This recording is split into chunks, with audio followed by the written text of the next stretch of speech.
Angleterre, 1817.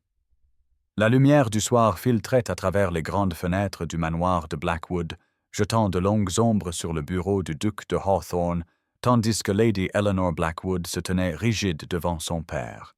La silhouette imposante du duc, le visage empourpré de colère, abattit son poing sur le bureau en acajou avec une telle force que l'encrier de cristal sursauta et éclaboussa d'importants papiers. « Vous épouserez le prince Stéphane de Verbania ou vous serez déshérité, » tonna-t-il, sa voix résonnant sur les murs tapissés de livres, ornés des portraits de générations d'ancêtres Blackwood qui semblaient la regarder avec le même regard désapprobateur. Eleanor a 22 ans. Avec des cheveux châtains tombant en parfaite boucle et des yeux verts provocateurs qui trahissaient son attitude autrement calme, trembla légèrement, mais maintint sa position sur le tapis persan. « Père, je n'ai même jamais rencontré cet homme, » protesta-t-elle, sa voix plus douce mais non moins déterminée que la sienne. Le duc se leva de sa chaise, sa haute stature rendue plus imposante par la lumière mourante derrière lui, et contourna le bureau pour se tenir devant sa fille. Quand il parla de nouveau, sa voix s'était transformée en glace, expliquant en détail méthodique comment la fortune des Blackwood avait été dilapidée par des investissements ratés et des dettes croissantes, comment leur survie même, en tant que famille de renom, ne tenait qu'à un fil, et comment cette alliance avec la riche principauté de Verbania était leur seul salut. « Le prince Stéphane arrive demain, » l'informa-t-il, ajustant son gilet avec une précision coutumière. « Le mariage aura lieu dans une quinzaine de jours, et vous ferez votre devoir comme un Blackwood l'a toujours fait. » Eleanor sentit les murs du bureau se refermer sur elle, tandis que son père se détournait, la congédiant de fait de sa présence. Elle exécuta une révérence parfaite, telle qu'on le lui avait enseignée depuis l'enfance, et marcha d'un pas mesuré vers la porte, ses jupes de soie chuchotant contre le tapis. Ce n'est que lorsque la lourde porte de chêne se referma derrière elle qu'elle permit à son sang-froid de vaciller, pressant une main tremblante sur ses lèvres pour étouffer le son de sa respiration accélérée. Une quinzaine de jours. 14 jours avant d'être lié pour toujours à un étranger, expédié dans un pays lointain, tout cela pour sauver la famille qui la vendrait comme du bétail de prix. Tandis qu'elle montait le grand escalier vers ses appartements, Eleanor maintint la posture parfaite et l'expression sereine attendue de la fille d'un duc, même si son cœur s'emballait de panique et que son esprit cherchait désespérément une échappatoire qui n'existait pas. Et c'est le moment idéal pour vous abonner à notre chaîne. Chaque abonné nous rapproche du millier, ce qui nous aide à garder ces histoires vivantes et à continuer de vous les partager. Si vous avez apprécié cette vidéo, n'oubliez pas de l'aimer et de laisser un commentaire en nous disant d'où vous regardez. C'est toujours incroyable de voir jusqu'où ces récits voyagent à travers le monde. Continuons maintenant. Le lendemain matin arriva avec une clarté qui démentait le trouble intérieur d'Eleanor, alors qu'elle était assise sur le bord d'une chaise dorée dans le grand salon, le dos douloureusement droit et les mains sagement jointes sur ses genoux. La soie bleu pâle de sa robe soigneusement choisie cascadait autour d'elle comme de l'eau, brodée d'un délicat fil d'argent qui captait la lumière du matin filtrant par les hautes fenêtres. Les domestiques s'affairaient depuis l'aube, polissant chaque surface jusqu'à ce que toute la pièce brille, arrangeant des fleurs fraîches dans des vases en cristal et attisant le feu pour chasser la fraîcheur printanière. Eleanor avait à peine touché à son petit déjeuner, l'estomac noué d'effroi en attendant l'arrivée de l'homme qui allait bientôt revendiquer la propriété de sa vie. Lorsque le prince Stéphane entra enfin dans la pièce, annoncé par le majordome avec une cérémonie exagérée, Eleanor se leva et fit la révérence exactement comme l'exigeait le protocole. Le prince était une figure indéniablement belle, grand et mince, avec des cheveux dorés et des traits aristocratiques qui témoignaient de générations de lignées soigneusement sélectionnées. Pourtant, lorsque leurs yeux se rencontrèrent, Eleanor sentit un frisson involontaire parcourir sa colonne vertébrale.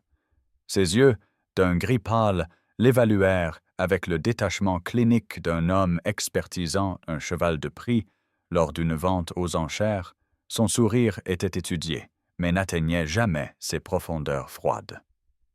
Leur conversation, alors qu'ils étaient assis l'un en face de l'autre, fut d'une formalité atroce, chaque mot mesuré et convenable ne transmettant aucune substance ni chaleur. Quand le prince prit sa main gantée dans la sienne également gantée, le contact semblait être de la glace s'infiltrant à travers le tissu. « Je crois comprendre que les domaines de votre père sont assez étendus, » remarqua-t-il en anglais avec un accent, son regard parcourant la pièce avant de revenir sur son visage avec un calcul renouvelé. « Je me réjouis de les ajouter à mes possessions. » La possessivité désinvolte de son ton donna à Eleanor l'impression d'être simplement un autre actif transféré dans cet arrangement, sa valeur mesurée en acres et en tenanciers plutôt qu'en tant que personne. Elle sourit et répondit par des banalités appropriées, chaque mot ayant un goût de cendre dans sa bouche. Plus tard, alors qu'elle passait devant le bureau de son père pour regagner ses appartements, des voix s'échappèrent par la porte entr'ouverte. Le prince parlait, son ton professionnel et détaché. Elle aura besoin d'un raffinement considérable avant de la présenter à la cour, mais l'alliance est satisfaisante. L'accord grondant de son père scella son destin comme la fermeture d'un tombeau. Eleanor continua vers sa chambre, maintenant son allure digne jusqu'à ce qu'elle soit en sécurité derrière des portes closes où elle pressa son front contre la vitre fraîche de la fenêtre, contemplant la liberté des terres du domaine qui avait été autrefois son sanctuaire et qui serait bientôt hors de sa portée pour toujours.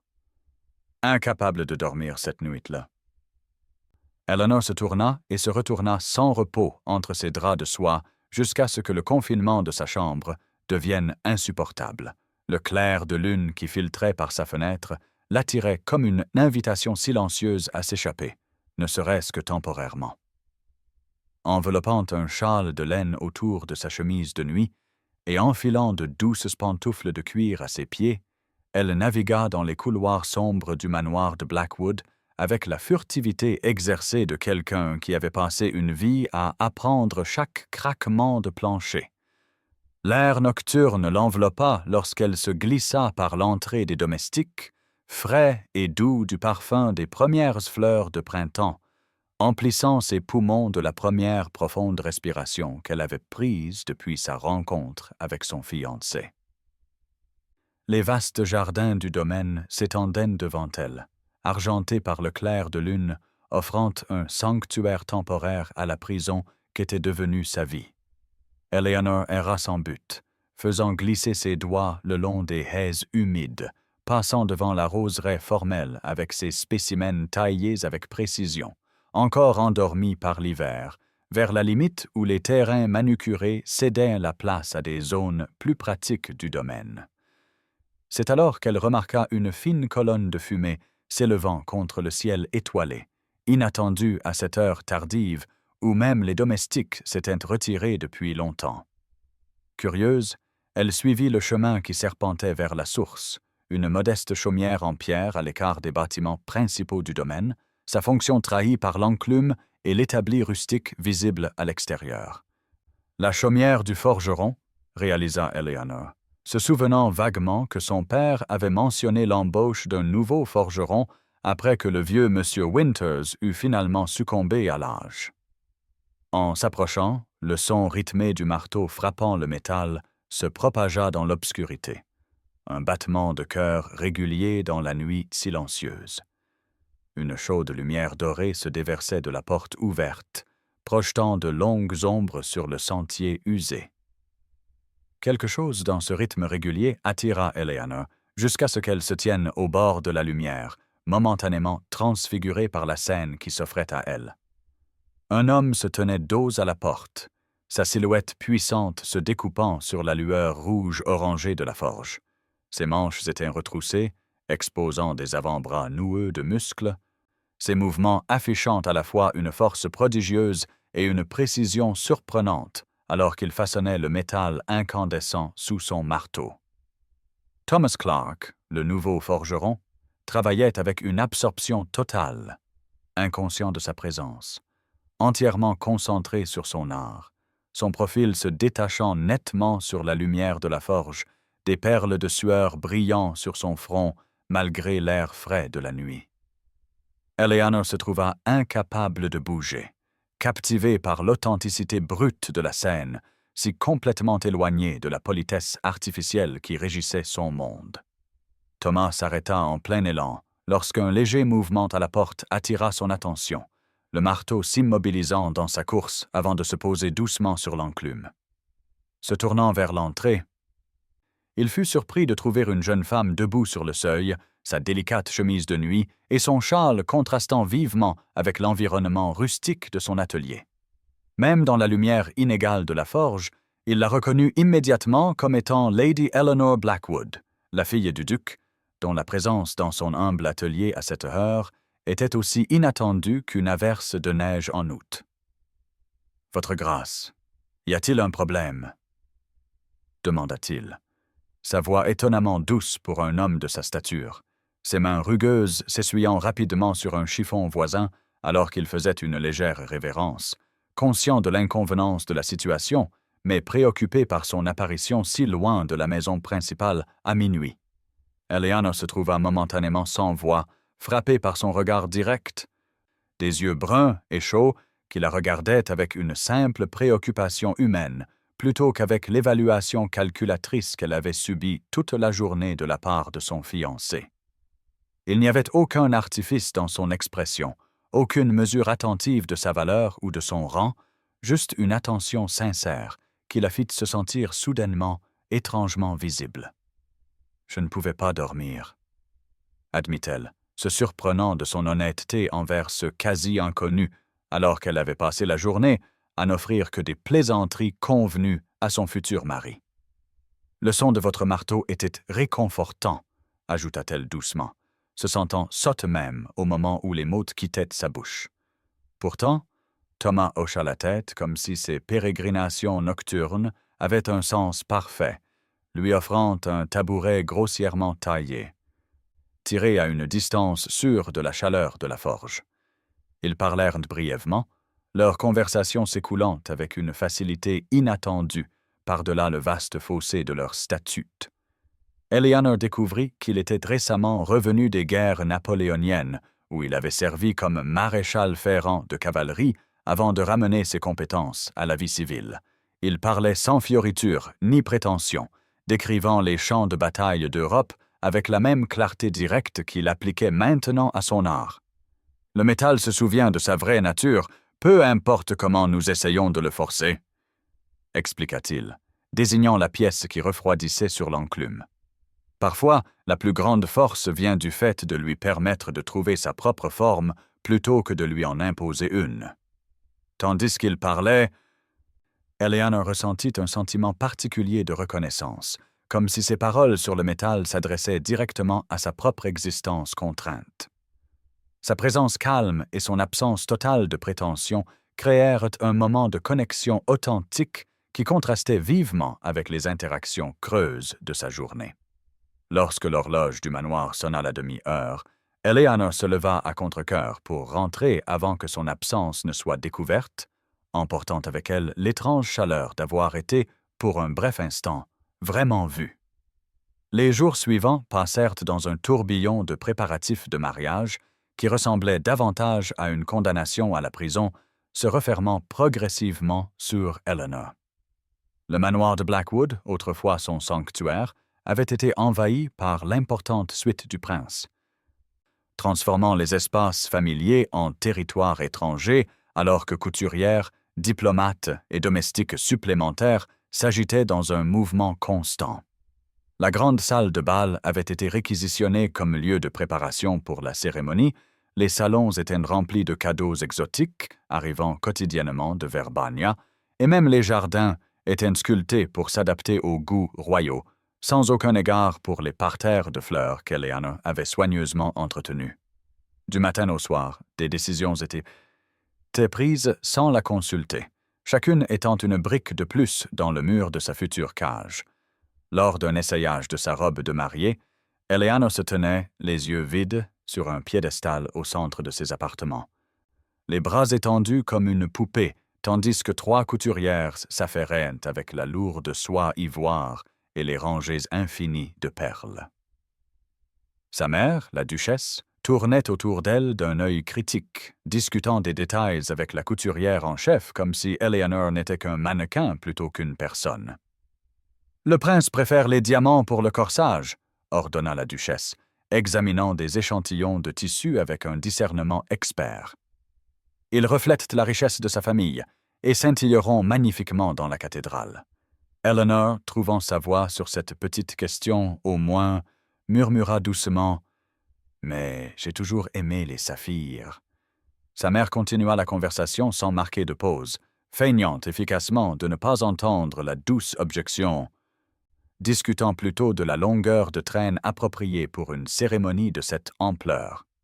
Cet après-midi-là, alors que le manoir était en préparation chaotique pour un autre dîner formel en l'honneur d'un dignitaire de la patrie du prince, Eleanor saisit un rare moment d'inattention de sa dame de compagnie et s'éclipsa, disant au majordome qu'elle avait besoin d'air dans le jardin.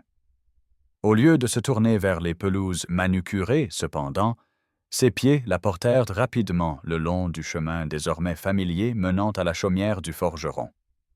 Elle avait préparé une excuse plausible concernant la commande d'éléments décoratifs pour le festin de mariage, mais en vérité, elle cherchait désespérément quelques instants de répit de l'atmosphère suffocante du manoir, un bref avant-goût de la connexion humaine authentique qu'elle avait découverte lors de sa promenade nocturne. Alors que la simple chaumière en pierre apparaissait en vue, la fumée s'élevant régulièrement de sa cheminée, Eleanor sentit qu'elle prenait la première respiration aisée depuis des jours. À la chaumière du forgeron, Eleanor se tenait à une distance respectueuse de la chaleur intense de la forge. Observant avec une fascination silencieuse, Thomas travaillait un morceau de métal incandescent avec une précision méthodique. Ses mouvements étaient une danse de puissance contrôlée, chaque coup de marteau délibéré et exact, transformant le métal informe en quelque chose d'utile et de beau. « Qu'est-ce qui vous amène, Lady Eleanor » demanda-t-il sans interrompre son rythme à l'enclume ni lever les yeux de son travail. Bien que le léger arrondi de ses lèvres suggérât qu'il n'était pas mécontent de sa présence. « La liberté, ne serait-ce que pour une heure » répondit-elle avec une franchise inattendue, l'honnêteté de ses mots la surprenant autant que lui. Thomas leva alors les yeux, rencontrant les siens avec une compréhension chaleureuse qui ne nécessitait aucune explication supplémentaire, un simple sourire reconnaissant le poids de sa confession sans jugement ni pitié. Ils parlèrent pendant qu'il continuait son travail, la conversation s'écoulant naturellement entre eux malgré le vaste fossé de leur statut. Thomas lui raconta ses voyages avec l'armée, décrivant des terres et des cultures lointaines, avec des détails vifs qui transportèrent Eleanor bien au-delà des murs confinants du manoir de Blackwood. Il parla des montagnes espagnoles baignées de lumière dorée, des villages italiens accrochés aux falaises côtières et de la beauté austère des hivers russes, peignant des tableaux avec des mots aussi habilement qu'il façonnait le métal avec ses mains. À son tour, Eleanor partagea son amour de la botanique et de l'art, des passions que son père avait longtemps rejetées comme des distractions futiles indignes de la fille d'un duc, mais que Thomas accueillit avec un intérêt sincère, posant des questions sur ses fleurs préférées et les propriétés de diverses plantes, qui révélaient sa propre connaissance pratique des remèdes à base de plantes apprises en temps de guerre. L'heure passa trop vite. Et lorsque le carillon lointain de l'horloge du manoir rappela à contre-cœur Eleanor à ses devoirs, Thomas mit de côté ses outils et s'approcha du support de refroidissement où reposait en plusieurs pièces finies. Choisissant un petit objet, il le lui présenta avec une légère révérence, une rose en métal parfaitement ouvragée avec des pétales délicats, et une tige élancée, l'artisanat si fin qu'il semblait impossible qu'elle puisse émerger de conditions si rudes. « L'acier survit aux vraies fleurs, dit-il doucement, alors qu'elle acceptait le gage, encore chaud de la forge, tout comme la vraie liberté survit aux cages dorées. Eleanor serra la rose dans sa paume gantée, leurs doigts se frôlant momentanément lors de l'échange, envoyant une chaleur inattendue à travers son corps qui n'avait rien à voir avec la chaleur du métal et tout à voir avec la première connexion authentique qu'elle avait ressentie depuis des années. Un bal formel pour célébrer les fiançailles transforma le manoir de Blackwood en un spectacle étincelant de richesse et de pouvoir, avec la noblesse locale et les dignitaires étrangers remplissant la grande salle de bal.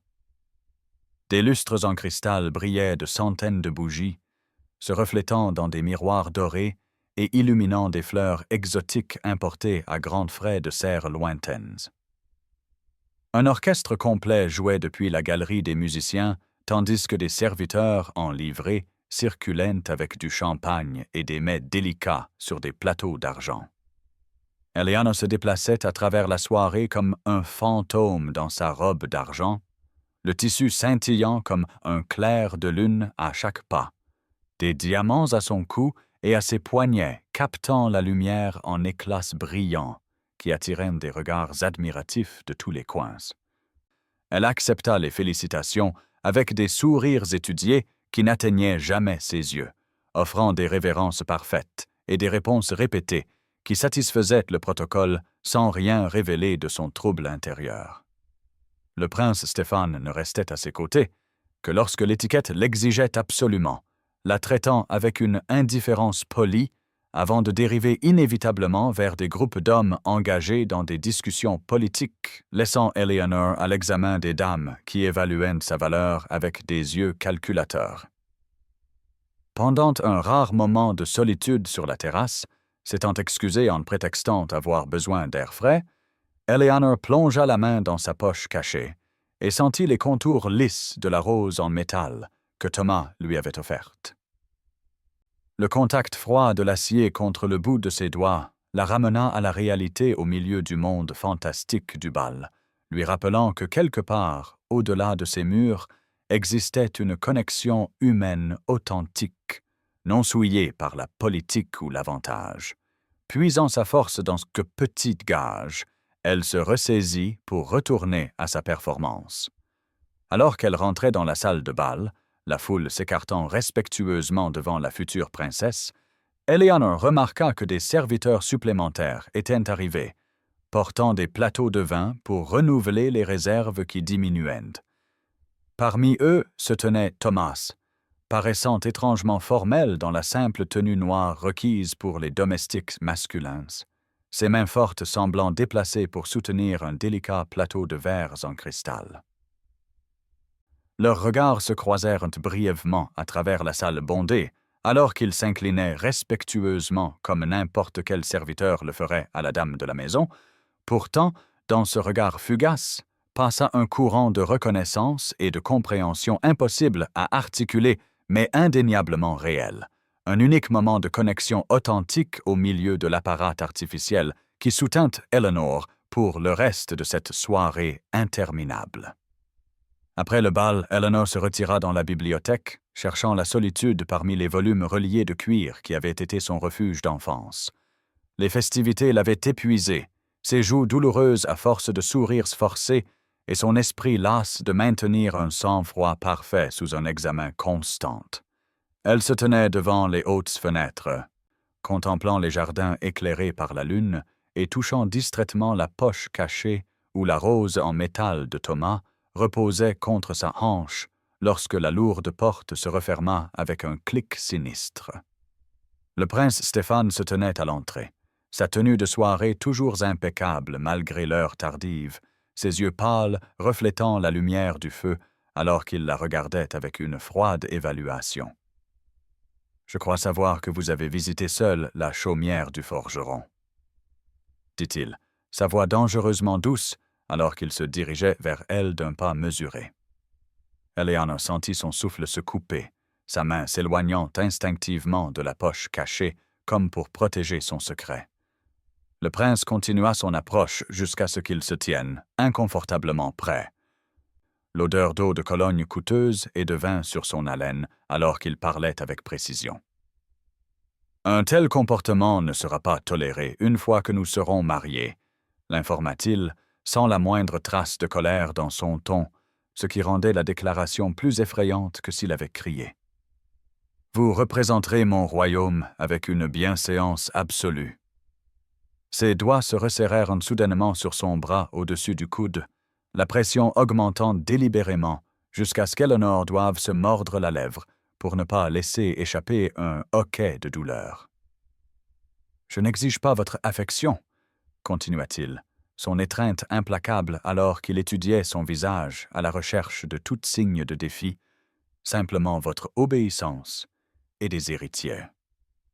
Le calcul froid dans ses yeux, alors qu'il parlait d'enfant, glaça Eleanor plus profondément que sa prise douloureuse, rendant clair que son corps n'était qu'une autre possession qu'il contrôlerait. Lorsqu'il la relâcha enfin et partit avec une révérence formelle qui se moquait de la violence de son contact, Eleanor resta figée près de la fenêtre, se frottant le bras là où des ecchymoses se formeraient sûrement le lendemain matin, réalisant avec horreur la vie de contrôle qui l'attendait. Ce n'était pas seulement sa liberté qui était en jeu, mais sa sécurité même, piégée avec un homme qui la considérait comme une propriété à gérer plutôt qu'une personne à chérir. Plus tard dans la nuit, en retournant à ses appartements, épuisée et secouée, Eleanor découvrit une femme étrange déballant des vêtements dans son dressing. Le cœur lourd, elle reconnut que sa fidèle dame de compagnie de 5 ans avait été remplacée par une femme au visage sévère qui se présenta en anglais avec un fort accent, comme ayant été envoyée par Son Altesse pour l'assister avec les protocoles de la cour verbanienne. Le message était sans équivoque, elle était maintenant surveillée, son dernier vestige d'intimité lui étant retiré aussi efficacement que le prince avait dépouillé ses illusions sur leur avenir commun. À quelques jours seulement du mariage, l'atmosphère au manoir de Blackwood était devenue d'une tension étouffante, les derniers préparatifs atteignant un paroxysme fiévreux et les serviteurs vigilants du prince surveillant chaque mouvement d'Eleanor. Pourtant, la fortune offrit une opportunité inattendue lorsque la mère du prince arriva à l'improviste pendant un essayage de robe, plongeant la maisonnée dans le chaos, alors que les chambres étaient préparées à la hâte et les protocoles réorganisés. Dans la confusion, Eleanor réussit à s'éclipser, le cœur battant à tout rompre tandis qu'elle se hâtait sur le chemin désormais familier menant à la chaumière du forgeron, jetant constamment des regards par-dessus son épaule pour déceler tout signe de poursuite. Thomas travaillait à son établi lorsqu'elle fit irruption par la porte, mais un seul regard sur son visage empourpré et ses yeux égarés le fit immédiatement mettre de côté ses outils et se diriger vers elle. « Que s'est-il passé ?» demanda-t-il avec une inquiétude sincère, lui offrant le tabouret grossièrement taillé, tout en remarquant ses mains tremblantes et la peur indubitable dans son expression. Les mots jaillirent d'Eleanor dans un flot désespéré. Des semaines d'angoisse croissante trouvant enfin un exutoire alors qu'elle confiait ses craintes sur la nature contrôlante du prince, les ecchymoses s'estompant encore sur son bras et la position inflexible de son père selon laquelle le mariage devait avoir lieu malgré sa terreur grandissante. Thomas écouta sans interruption, ses yeux bruns et chauds fixés sur les siens, offrant une force silencieuse jusqu'à ce que son torrent de mots se calme enfin en respiration tremblante. Leur conversation s'approfondit tandis que la lumière de l'après-midi filtrait à travers les fenêtres de la chaumière, projetant des motifs dorés sur le plancher usé. À sa surprise, Thomas révéla son propre passé, né dans la petite noblesse du nord de l'Angleterre mais ayant renoncé à son titre après la guerre, incapable de retourner à une vie de faux-semblante et d'obligations sociales vides après avoir été témoin de la véritable souffrance sur les champs de bataille d'Europe. « Nous fabriquons nos propres cages, votre grâce, » dit-il doucement, attisant le feu de la forge pendant qu'il parlait, chacun de nous construisant des barreaux à partir d'attentes, de peur et du besoin désespéré d'approbation. Et nous seuls pouvons trouver le courage de les ouvrir.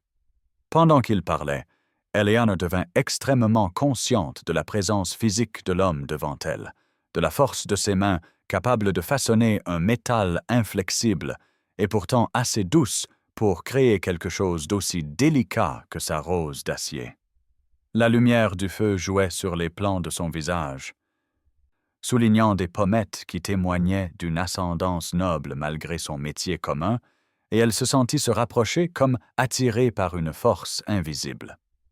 Lorsque Thomas tendit la main pour la stabiliser alors qu'elle se levait pour partir, leurs mains se rencontrèrent dans un contact bref et interdit qui envoya des courants de conscience à travers Eleanor, différents de tout ce qu'elle avait connu auparavant. Bien que ce ne fût qu'un simple contact de peau contre peau, il semblait plus profondément intime que toute interaction formelle qu'elle ait jamais connue, une connexion d'ego qui transcendait les frontières artificielles de classe et de statut. Eleanor retourne au manoir pour le trouver en plein chaos, avec des serviteurs se précipitant dans les couloirs et des éclats de voix résonnant depuis le hall principal. Au moment où elle se glissa par l'entrée latérale, espérant revenir inaperçue, un laquais l'aperçut et annonça immédiatement sa présence avec un soulagement non dissimulé. Elle fut escortée de force jusqu'au grand salon où la mère du prince, une femme redoutable drapée de velours et parée des joyaux royaux de Verbania, était assise rigidement à côté de son père. « Où étiez-vous » exigea le duc dès qu'elle franchit le seuil, le visage violet de rage, de l'écume se formant au coin de sa bouche alors qu'il s'avançait vers elle, les poings serrés. Les yeux pâles du prince observaient la scène avec un détachement clinique, ne trahissant ni colère ni inquiétude, mais quelque chose de bien plus dangereux. Le calcul. Eleanor maintint sa position malgré son cœur battant la chamade. Le menton levé dans une démonstration de dignité qui exaspéra encore plus son père alors qu'elle lissait sa robe froissée de ses mains tremblantes. Lorsqu'on la pressa de nouveau sur ses allées et venues, elle resta résolument silencieuse, ne voulant pas exposer Thomas à la colère de son père ou à l'attention dangereuse du prince. Le silence s'étira inconfortablement jusqu'à ce que le prince Stéphane s'avance avec la grâce fluide d'un prédateur, sa voix mesurée et raisonnable, alors qu'il s'adressait non pas à Eleanor, mais à son père. « À Verbania », expliqua-t-il avec une précision froide, son accent plus prononcé que d'habitude, les filles de nobles sont accompagnées de gardes en tout temps. C'est une tradition qui garantit à la fois leur sécurité et l'honneur de la famille. Ces mots restèrent en suspens dans l'air comme une flèche parfaitement tirée, frappant directement la préoccupation la plus profonde de son père, la réputation et le statut de la famille. Le duc hocha la tête d'un air sombre, sa décision immédiate et sans compromis. Jusqu'au mariage, Eleanor serait confinée à la maison sous surveillance constante, chacun de ses mouvements surveillés par des serviteurs loyaux, soit à son père, soit à son futur mari.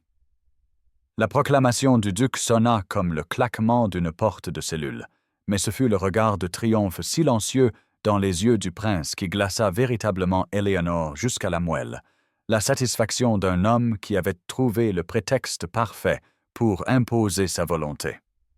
Cette nuit-là, enfermée dans ses appartements avec un garde posté devant sa porte et la nouvelle dame de compagnie dormant sur une paillasse de l'autre côté du seuil, Eleanor se tenait à la fenêtre, contemplant le lointain point lumineux de la forge du forgeron. La réalité de sa situation s'abattit sur elle, avec une clarté suffocante.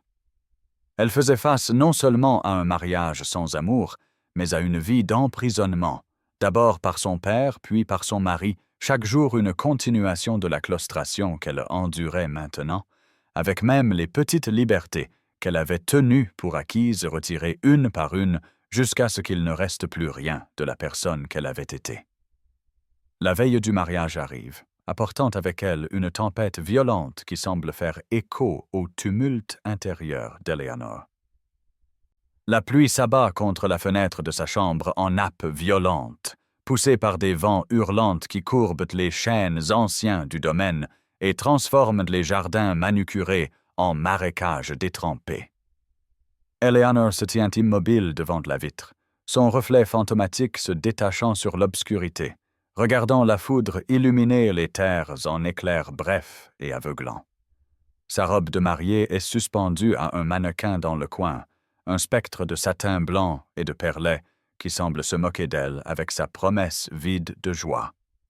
Sur sa coiffeuse repose la rose en métal, ses pétales parfaitement formés, captant la lueur des bougies, un petit gage représentant la liberté et l'authenticité qu'elle est sur le point de perdre à jamais.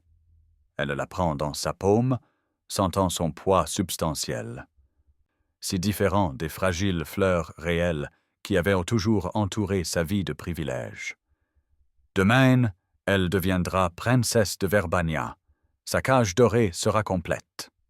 Cette pensée provoque en elle une vague de révulsion physique si puissante qu'elle s'agrippe au rebord de la fenêtre pour rester debout.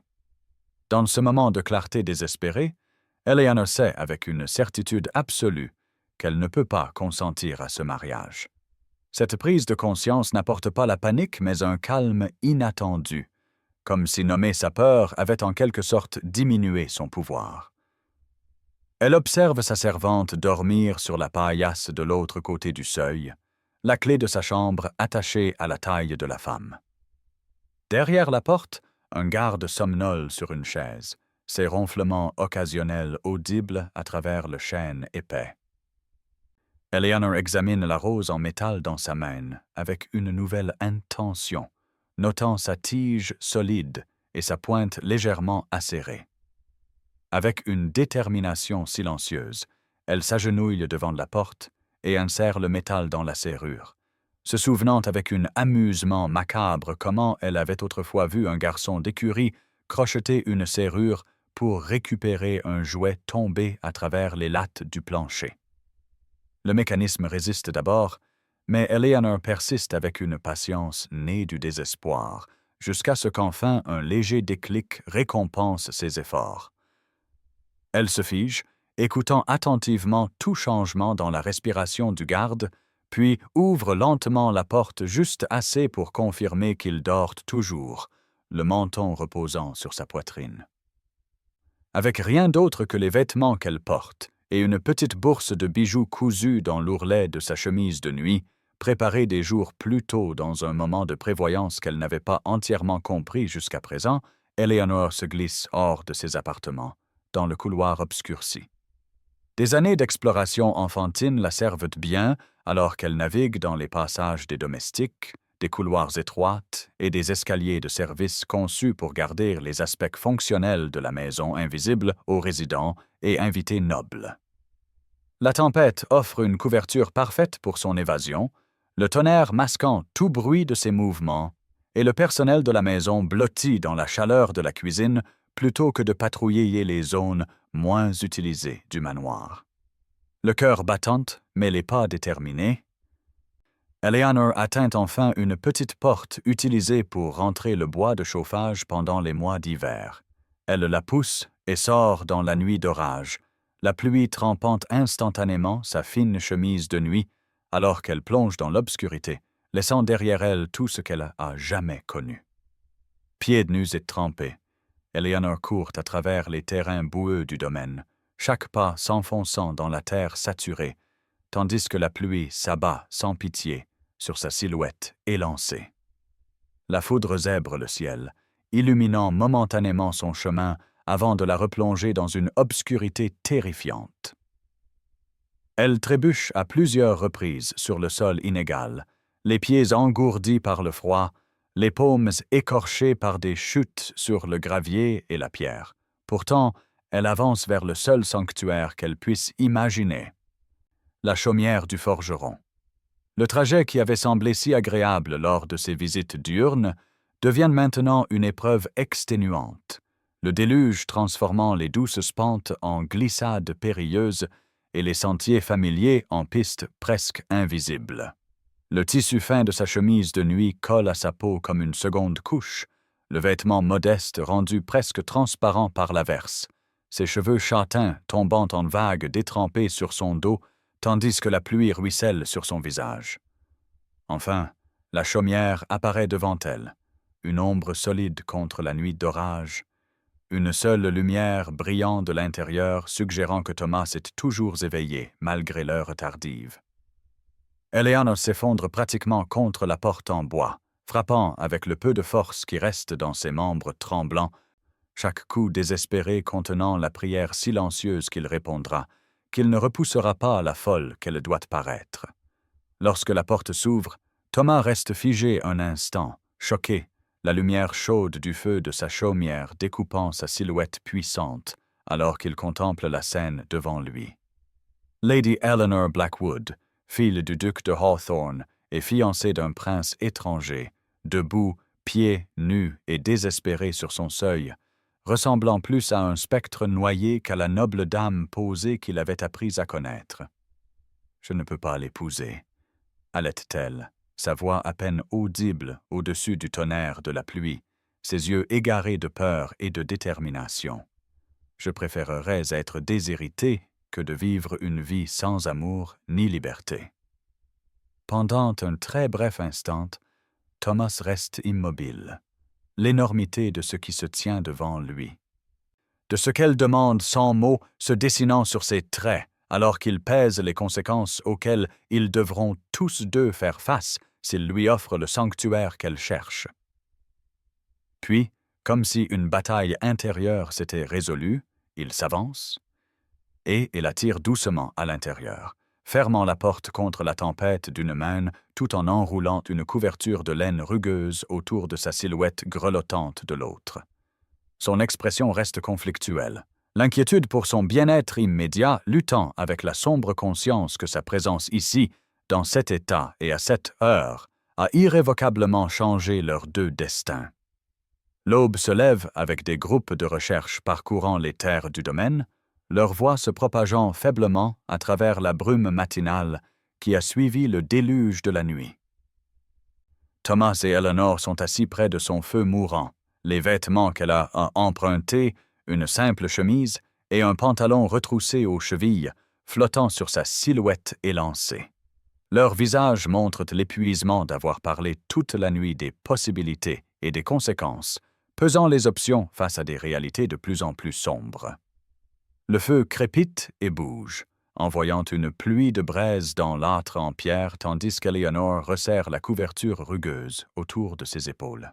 « Mon père ne cessera jamais de me chercher », dit-elle désespérément, sa voix à peine plus qu'un murmure, comme si les équipes de recherche pouvaient entendre à travers les murs de la chaumière.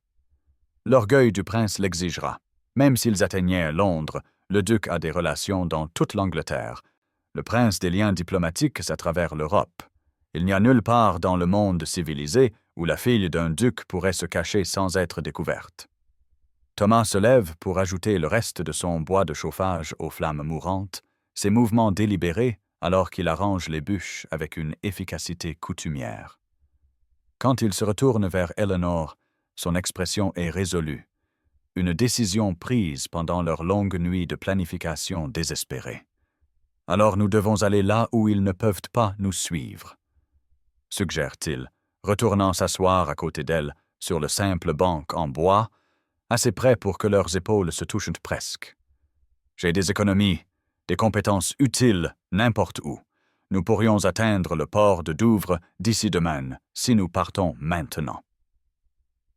Les implications de ces paroles s'insinuent lentement dans l'esprit épuisé de Eleanor, la compréhension qu'il lui offre non seulement un sanctuaire temporaire, mais d'abandonner entièrement sa vie ici pour elle. Cette chaumière, sa forge, l'entreprise qu'il a bâtie depuis son retour de la guerre, tout sacrifié sans hésitation pour une femme qu'il connaît à peine. « Pourquoi risqueriez-vous tout pour moi ?» demande-t-elle, scrutant son visage à la recherche de tout signe d'hésitation ou de regret, ne trouvant que la détermination tranquille dans son regard constant. Sa réponse, quand elle vient, est simple mais profonde dans son honnêteté. « Parce qu'en vous, je vois un courage qui égale le feu de ma forge. » Il prend ses mains dans les siennes, leur chaleur enveloppant ses doigts encore froids, ses paumes calleuses témoignant d'années de travail honnête.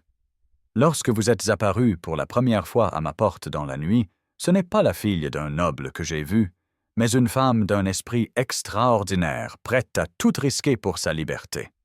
Un tel courage mérite d'être honoré par un courage égal. Le duc arrive à la chaumière du forgeron avec des gardes armés juste au moment où Thomas et Éléonore rassemblent frénétiquement les quelques nécessités pour leur fuite. Le petit sac de provisions et les économies de toute une vie de Thomas sont posés sur la table en bois brut entre eux lorsque la porte s'ouvre brusquement sans avertissement, claquant contre le mur intérieur avec une telle force que la poussière tombe des chevrons. Le duc de Hawthorne remplit l'embrasure de la porte. Sa silhouette imposante, resplendissante malgré l'heure matinale dans des vêtements d'équitation de la plus haute qualité. Son visage un masque de fureur froide, alors que des gardes armés le flanquent de chaque côté, les mains posées de manière significative sur la garde de leurs épées.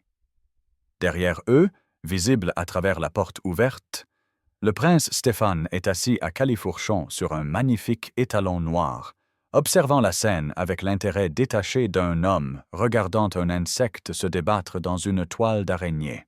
« Retournez au manoir immédiatement », ordonne le duc à sa fille. Sans se soucier des politesses ou des explications, son ton celui d'un homme habitué à une obéissance instantanée. Éléonore reste figée un instant. Les vêtements empruntés flottant sur sa silhouette, la faisant paraître plus jeune et plus vulnérable que la noble dame posée qui avait honoré la salle de bal du manoir de Blackwood quelques jours auparavant. Pourtant, lorsqu'elle parle, sa voix porte une force tranquille jusqu'alors inexploitée. « Non, père, je ne peux pas. Je n'épouserai pas le prince. » La simple déclaration flotte dans l'air entre eux, chaque mot une pierre jetée dans l'eau calme, envoyant des ondes de choc à travers les hommes assemblés. Le duc regarde sa fille comme s'il voyait une étrangère, son teint s'assombrissant dangereusement avant qu'il ne parle à nouveau, chaque mot précisément articulé et froid de fureur. « Alors vous n'êtes plus ma fille. Vous n'aurez rien, ni nom, ni dot, ni famille.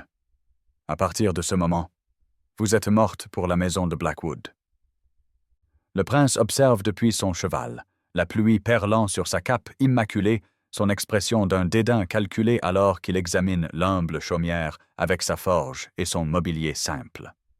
Cette démonstration est indigne d'une femme qui devait être ma princesse, dit-il avec mépris, son accent plus prononcé dans son irritation. Vous vous déshonorez avec ce simple ouvrier alors qu'on vous offrait une couronne. À la surprise de tous, y compris peut-être la sienne, Éléonore redresse le dos et s'avance, ses pieds nus fermement plantés sur le sol en terre battue de la chaumière, le menton levé en signe de défi.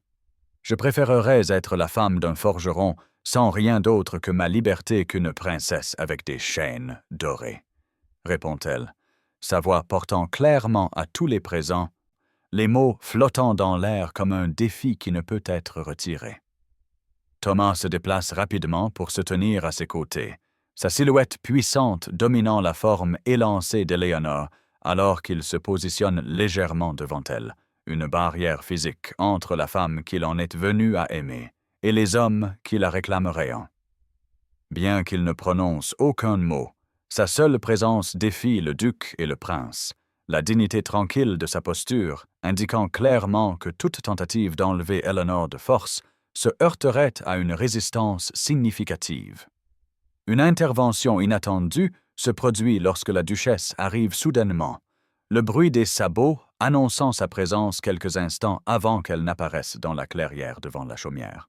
Contrairement à son mari qui a exigé de l'aide pour descendre de cheval, la duchesse saute gracieusement de sa selle d'un seul mouvement fluide qui témoigne d'une jeunesse passée à chevaucher dans les domaines de campagne avant que le mariage ne la confine à des activités plus convenables. Elle s'approche de l'impasse tendue d'un pas mesuré, sa tenue d'équitation éclaboussée de boue du voyage hâtif, sa coiffure normalement parfaite se défaisant sous son chapeau. Les gardes armés s'écartent respectueusement pour elle alors qu'elle se place entre son mari et sa fille, le dos droit et le menton levé en écho à la posture provocatrice d'Éléonore. Elle parle doucement mais fermement au duc, sa voix portant clairement dans le silence qui s'est abattu sur la scène. « Un jour, moi aussi, j'ai été forcée de choisir le devoir plutôt que le cœur, dit-elle à son mari, bien que ces mots soient clairement destinés aux oreilles d'Eleanor. Je l'ai regretté chaque jour depuis.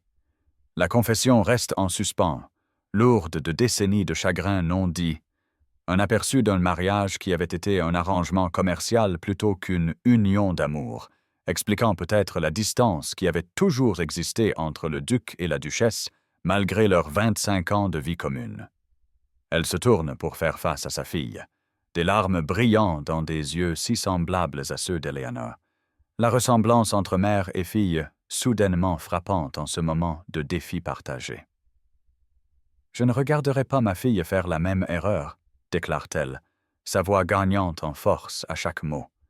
Dessous sa cape, elle sort une petite bourse de velours qui teinte doucement de son contenu. La plaçant fermement dans la main d'Eleanor et refermant les doigts de sa fille autour. Eleanor sent le poids de la bourse, sachant sans regarder qu'elle contient les bijoux personnels de sa mère, non pas les héritages de la famille Blackwood, mais les quelques objets précieux qui appartenaient à la duchesse seule, ainsi qu'assez d'argent pour commencer une nouvelle vie loin de l'Angleterre. Le duc regarde sa femme avec une incrédulité stupéfaite, des décennies d'obéissance aveugle brisées en un seul acte de rébellion. Sa voix, quand il parle enfin, est froide de trahison. « Alors vous la choisissez elle plutôt que votre devoir, » dit-il, l'accusation tombant entre eux comme une barrière physique.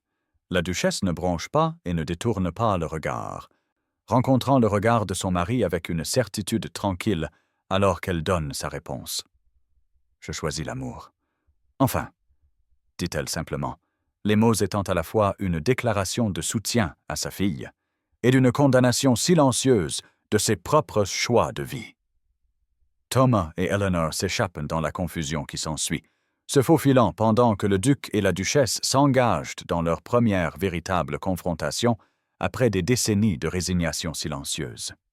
Thomas avait préparé sa charrette d'ouvrier aux premières lueurs du jour, un simple véhicule habituellement utilisé pour transporter du métal et des fournitures, maintenant chargé à la hâte de provisions essentielles. Tandis que les nobles se disputent à voix haute à travers la clairière, Thomas aide Eleanor à monter dans la charrette, la dissimulant sous une bâche de toile, tout en menant calmement son robuste cheval de trait le long d'un sentier peu utilisé qui longe la propriété de Blackwood. Leur voyage commence dans un silence tendu, tous deux parfaitement conscients que la poursuite pourrait se matérialiser à tout moment si le duc surmontait son choc et envoyait des cavaliers le long des routes principales vers Londres. Au lieu de suivre des itinéraires prévisibles, Thomas les guide à travers la campagne, utilisant sa connaissance du terrain local acquise lors de ses déplacements de forgeron pour naviguer sur des chemins oubliés à travers les bois et les champs des fermiers. Le voyage s'avère semé de dangers et d'inconforts, dormant dans des granges abandonnées quand ils en trouvent un petit coin, ou sous des haies quand aucun abri ne se présente. Ils évitent les villages et les relais de poste, où les nouvelles et les descriptions les auraient sûrement précédés, cherchant plutôt de l'aide auprès de fermiers et de paysans isolés qui ont peu de lien avec les préoccupations aristocratiques. Eleanor, qui n'avait jamais auparavant préparé ses propres repas ni dormi sur de la paille, découvre des réserves de résilience qu'elle ne se connaissait pas, apprenant à faire du feu, à chercher des plantes comestibles et à raccommoder les déchirures de ses vêtements empruntés. Chaque jour qui passe et chaque obstacle surmonté approfondit le lien entre eux, les titres formels et les distinctions de classe se dissolvant face à l'épreuve partagée et à l'affection grandissante. Thomas utilise ses dernières pièces soigneusement économisées pour obtenir un passage sur un navire marchand en partance pour l'Amérique, soudoyant le capitaine pour qu'il ne pose aucune question sur le couple non marié cherchant à se rendre dans le Nouveau Monde. Ils prendront la mer à la marée du matin, laissant derrière eux non seulement l'Angleterre, mais toute la structure sociale qui les aurait à jamais séparés. Lors de leur dernière nuit, avant d'atteindre Douvres, Il s'abrite dans une cabane de berger abandonnée, son toit partiellement effondré, mais offrant toujours une protection contre le froid du soir. Assis devant un petit feu fait de poteaux de clôture brisés, Thomas exprime enfin des sentiments devenus impossibles à contenir. « Je vous aime depuis que vous êtes apparu pour la première fois à ma forge, curieuse et sans peur, » confesse-t-il, ses mains fortes soudainement incertaines, alors qu'elles cherchent les siennes à travers l'étroit espace qui les sépare. La femme qui a cherché la liberté plutôt que la position, qui a vu de la valeur dans le travail honnête plutôt que dans les titres vides. Eleanor se rapproche de lui dans la lumière vacillante du feu, sa réponse ne nécessitant aucun mot alors qu'elle comble la distance entre eux. Leur premier baiser a le goût de la liberté et des possibilités. Ses lèvres douces rencontrant les siennes avec une passion et une certitude égales, scellant une connexion forgée dans le creuset de leur défi commun. Sur le bateau pour l'Amérique, Eleanor se tient au bastingage et regarde l'Angleterre disparaître derrière eux, les falaises blanches de Douvres s'estompant progressivement dans l'horizon brumeux. La mer s'étend à l'infini devant eux, une vaste étendue de possibilités et d'incertitudes qui reflète l'avenir qu'ils ont choisi. Les embruns salés se mêlent au vent pour emmêler ses cheveux, qui ne sont plus parfaitement arrangés par des domestiques, mais tombent librement sur ses épaules. Sa robe empruntée, simple et pratique, flotte contre ses jambes, tandis que le navire fend les vagues, l'emportant vers une vie qu'elle n'aurait jamais pu imaginer quelques semaines plus tôt. Thomas la rejoint au bastingage, sa présence solide un réconfort alors qu'il pose sa main calleuse sur la sienne, là où elle repose sur le bois usé. « Le regrettez-vous » demande-t-il doucement, sa voix presque perdue dans le cri des oiseaux de mer et le claquement des voiles de toile au-dessus d'eux. D'avoir tout laissé derrière. La question reste en suspens entre eux, honnête et nécessaire. Eleanor pense à tout ce qu'elle a abandonné. Le titre qui avait défini son existence depuis sa naissance, le luxe qu'elle avait tenu pour acquis, la sécurité d'un chemin prédéterminé, la mère qui n'avait finalement révélé son vrai cœur que pour être laissée derrière. Le vent emporte la dernière trace visible de l'Angleterre, alors qu'elle se tourne pour faire face à l'homme qui avait tout risqué pour sa liberté. Je ne regrette que les années que j'ai passées à essayer d'être ce que les autres exigeaient, répond-elle, trouvant la vérité dans les mots au moment où ils se forment sur ses lèvres. Avec vous, je suis enfin moi-même. La simple déclaration contient plus d'honnêteté que toutes les promesses formelles qu'elle aurait faites à l'hôtel avec le prince Stéphane. Le poids de la prétention enfin levée de ses épaules aussi complètement que l'Angleterre a disparu de sa vue. Cette nuit-là, dans l'intimité de leur petite cabine, avec le grincement rythmé du navire et le doux balancement des vagues pour seuls témoins, ils consomment leur amour. La couchette étroite devient un espace sacré où les titres et les rangs cessent d'importer, où seule leur humanité partagée existe. Eleanor découvre une passion et une tendresse qu'elle n'aurait jamais cru possible, son corps s'éveillant à des sensations qui seraient restées à jamais dormantes dans l'union froide et protocolaire avec le prince. Thomas la touche avec révérence et désir à parts égales, sa force tempérée par la douceur, alors qu'ils s'apprennent l'un l'autre de la manière la plus intime. Leur union, bien que non encore officialisée par la loi ou l'Église, est scellée dans leur cœur, une alliance privée plus contraignante que n'importe quel mariage arrangé ne pourrait jamais l'être. 1 an plus tard, à Boston, Thomas a établi une forge prospère dans un coin animé de la ville en pleine croissance, le son régulier de son marteau attirant des foules admiratives qui regardent à travers les portes ouvertes comment il transforme le métal brut en objet à la fois beau et fonctionnel. Son statut d'ancien combattant combiné à son talent exceptionnel lui a valu le respect des habitants pratiques de la Nouvelle-Angleterre qui valorisent l'artisanat et le travail honnête au-dessus des hasards de la naissance. La simple enseigne indiquant « Forgeron Clark » est devenue connue dans tout Boston pour son travail de qualité livré à temps, avec une liste d'attente de clients cherchant de tout, des rampes ornementales pour les maisons de ville nouvellement construites aux outils spécialisés pour l'industrie de la construction navale qui anime l'économie de la ville.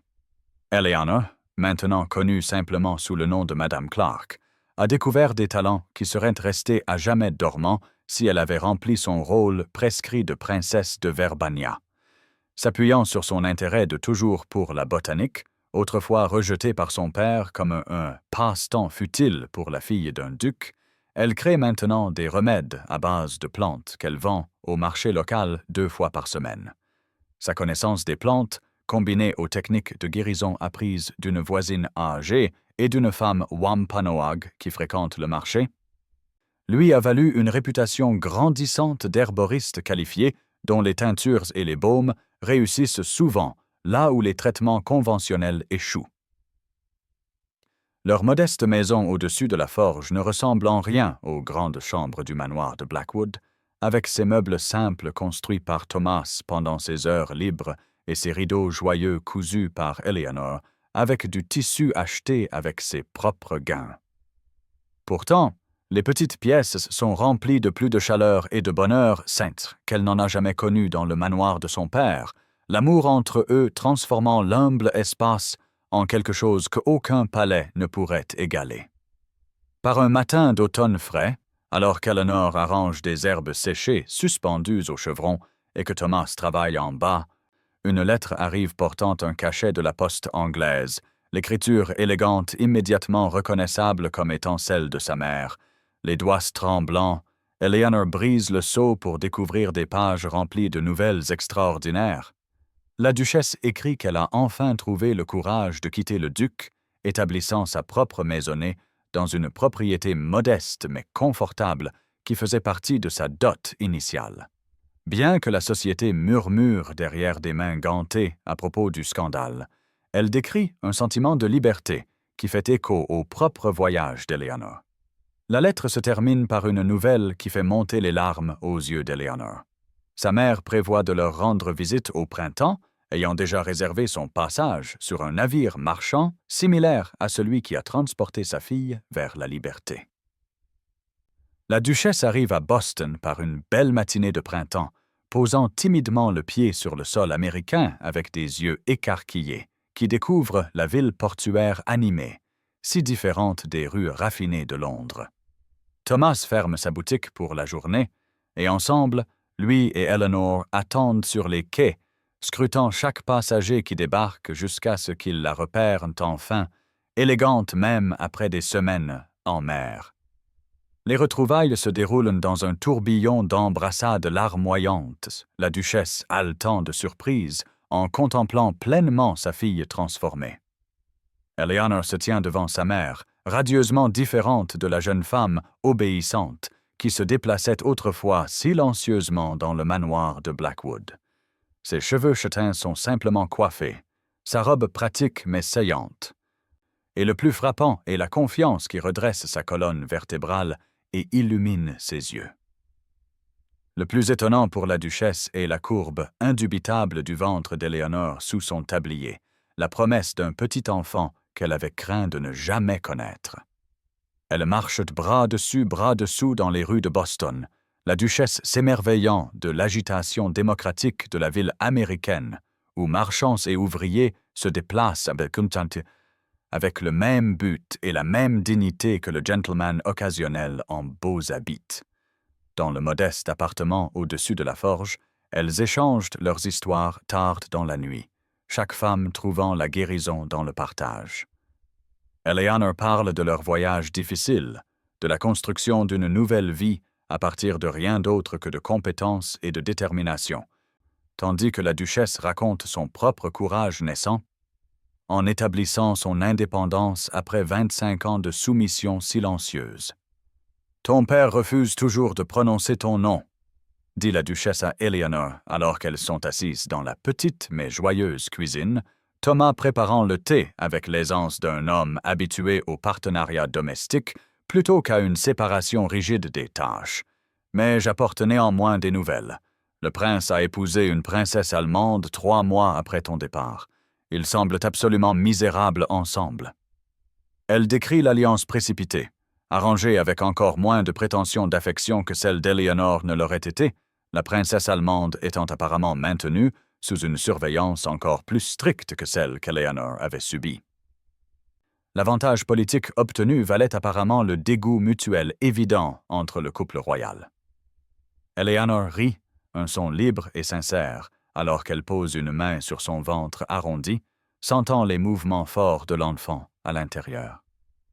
Tandis que moi, déshérité et déshonoré, j'ai trouvé plus de richesses que son royaume ne pourrait jamais en fournir, répond-elle, échangeant un regard de pur contentement avec Thomas, alors qu'il pose les simples tasses en terre cuite devant eux.